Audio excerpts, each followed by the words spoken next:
భారతదేశంలోని కోనార్క్లో ఉన్న సూర్య దేవాలయం భారతీయ నిర్మాణ కౌశలతకు అద్భుతాలకు నిదర్శనం.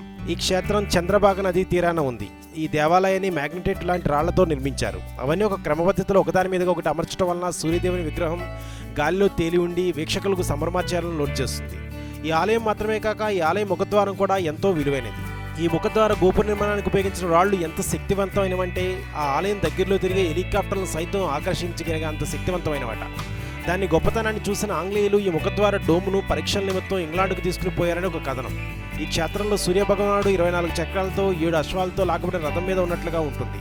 ఆ 24 చక్రాలు ఒక రోజులోని గంటలకు సూచన, 7 గుర్రాలు 7 రోజులకు సూచన. ఈ అశ్వాలు చాలా రౌద్రంగా భయానకంగా కనబడి చూపరులను భయపడే విధంగా ఉంటాయట. ఈ ఆలయం కట్టడానికి 16 సంవత్సరాలు పట్టిందట. దీనికై దాదాపు 1200 మంది శిల్పకారులు పనిచేశారట. ఈ ఆలయం చాలాసార్లు ముష్కరుల దండయాత్రకు ఆంగ్లేయుల దాష్టికానికి గురై తన వైభవాన్ని దాదాపు కోల్పోయి ప్రస్తుతం కొంచెంగా వెలుగొందుతుంది. జీవితకాలంలో ఒక్కసారైనా చూడదగిన క్షేత్రం కోనార్క్ సూర్య దేవాలయం.